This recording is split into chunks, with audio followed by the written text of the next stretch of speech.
Hello, beautiful people. In this video, I'm going to be sharing my top 10 World War II books with you.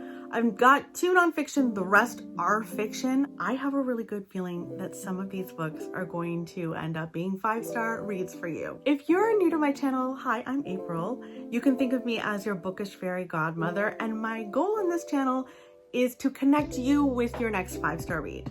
And these are just a few of the 5-star reads that live rent-free in my head. If you like what you see, I hope you'll subscribe, hit the bell, and stay a while. All right, we're diving right into it, and I'm starting with my favorite historical fiction book of all time. It might be my favorite book of all time, and yet I've only read it once. Terrible. I must change this. This is Kate Atkinson's Life After Life. There is a sequel to this that I have not read, but that you could explore if you like this.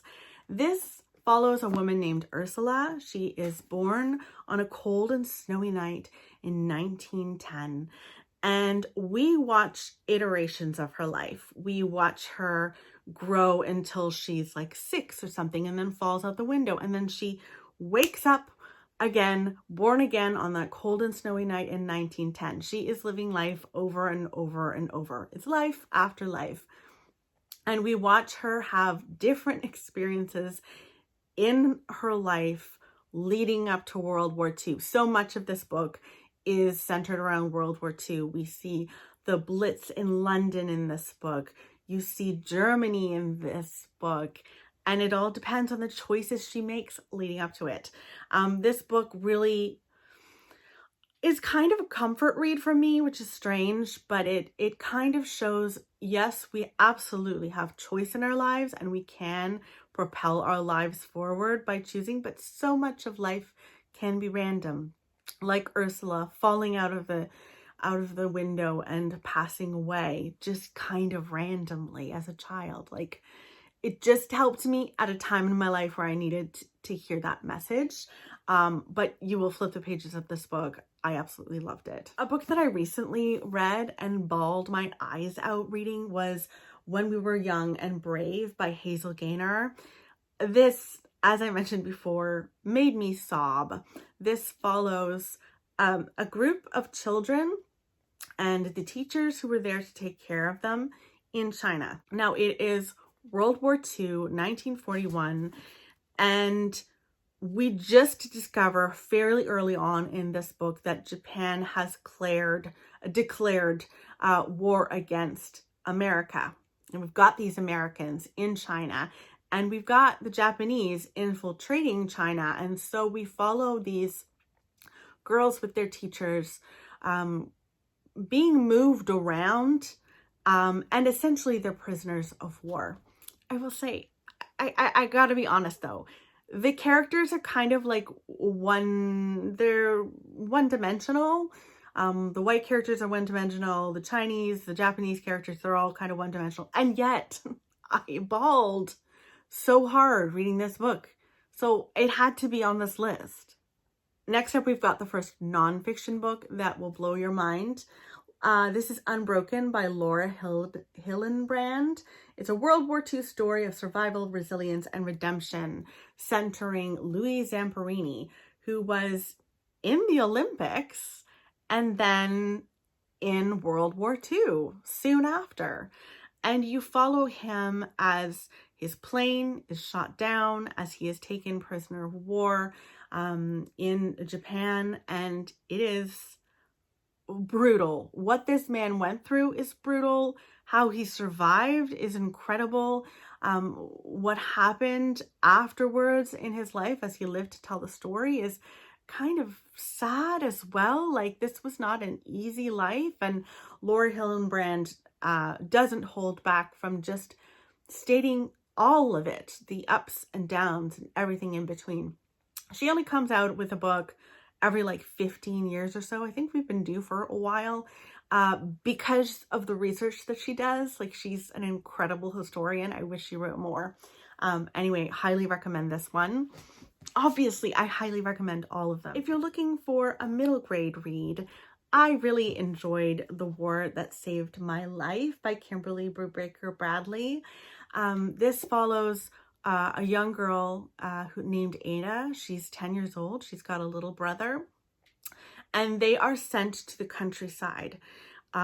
Very luckily so, because Ada's mother is so cruel to her. But in any case, they're sent to the countryside, and she's taken in by a woman. She and her brother are taken in by a woman named Susan Smith. And it's about Susan helping Ada trust her. It's about Ada exploring freedom for the first time in her life. There's a lovely horse that they have at their home, and she connects with this horse, and you just see her like slowly coming out of her shell and trusting Susan, and you just want to give Susan the biggest hug. Reading this, I loved it. Now, a very, very popular World War II book, not The Nightingale. The Nightingale is not on this list, but still popular enough, is All the Light We Cannot See.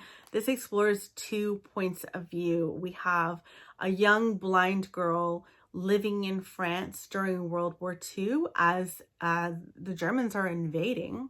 And then we follow Werner, who is a German young man who is very, very good at radios, and he is recruited to the German army during World War II for that talent, and he very hesitantly joins, and it is about how these 2 storylines interconnect. Incredible. I think still one of the best World War II books I've ever read, this is nonfiction, is The Splendid and the Vile by Erik Larson.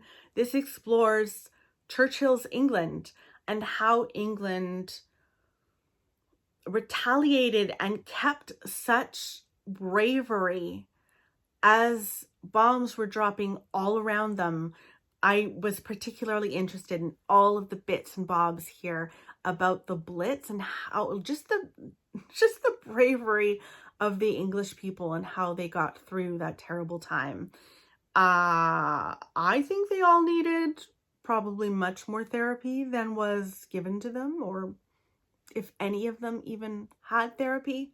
My God, they went through a lot. So fascinating. Also, you realize how weird Winston Churchill was. Like, really weird, but interesting leader. And then I've got 2 books here. I'm cheating, okay? I am 100% cheating.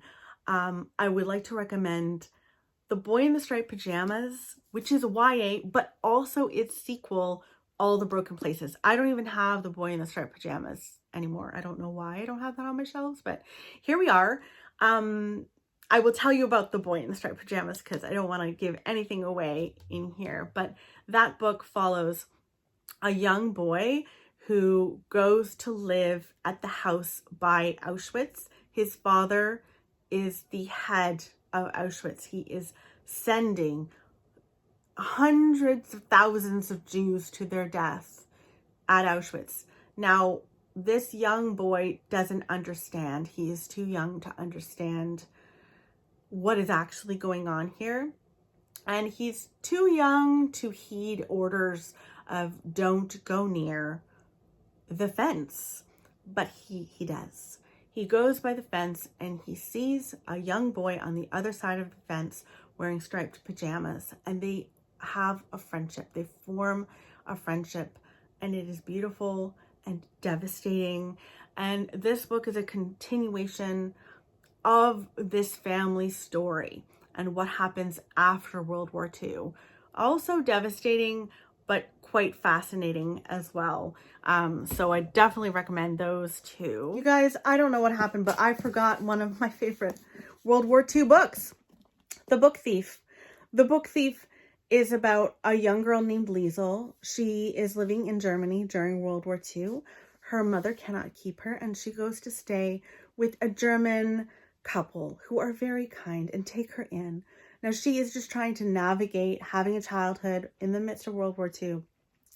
And the people she's staying with do not sympathize with the Nazis. They very much are trying to resist the Nazis. And you witness her dealing with her surroundings and working on her own moral compass. And in the meantime, she once in a while steals books for solace. Loved this book. Will make you bawl your eyes out. Also, it is narrated by Death. And death comes for you through this book. Oh my goodness. We've got another Hazel Gaynor on here. Again, it's not that she has fleshed out characters necessarily, but the woman can like sucker punch you with your feeling for these characters. I don't know how she does it. The Last Lifeboat follows a young woman who feels like she's doing nothing. I think she's working at a library in the midst of World War II in England. And she's like, this is not what I had in mind. Like everyone else is on battlefields or nursing or something, and I need to do something. So she decides that she's going to be essentially like an escort for young children going from England to, they sent them all over the place towards like in the thick of the war. To the English countryside, yes, but later on there wasn't that option. It wasn't as easy to do that. And so they sent them to places like Australia and Canada. And I think in this case, we follow her with children on the SS Carlisle as it is transporting children to Canada. Now that boat is shot down and it is sunk. And we follow some of the children and Nancy, or Alice, I should say, who survived. She's trying to take care of these children in the midst of this. Really devastating, but, you know, gripping at the same time. And last but not least is Dear Mrs. Bird, which is such a, it's such a lovely book, and yet it packs a punch as well. This follows a young woman who, similarly to Alice, she wants to do more. She wants to be a journalist, but the newspapers are not all that keen to have female journalists. She does get a job at the newspaper, but she's working underneath this columnist named Mrs. Bird. Now, Mrs. Bird gives women advice, and she gives awful advice. And so our main character, Emmeline, decides, I'm going to start giving my own advice and better advice. And she starts writing back to these women. Now, these things aren't published or anything, but she just wants to actually help these women instead of giving them horrible advice. So she starts doing this. And in the meantime, she is living in London during World War II, where the bombs are dropping. And this has some of the best scenes of the Blitz I found. I thought they were really, really well done, and also really, really devastating at the same time. So I'd recommend that. If you are looking for an entire series that does touch on World War II, just like an honorary mention, I would recommend the Maisie Dobbs series. It starts just after World War I, but it does go through World War II, and it is addictive, and I loved all of the characters. I didn't want to include it here because it's a whole series and it's not just World War II, so I kept it out, but little honorary mention there. Let me know in the comments below, what are your favorite World War II books? Fiction, nonfiction? I am so interested. What of these books have you read? I would love to know.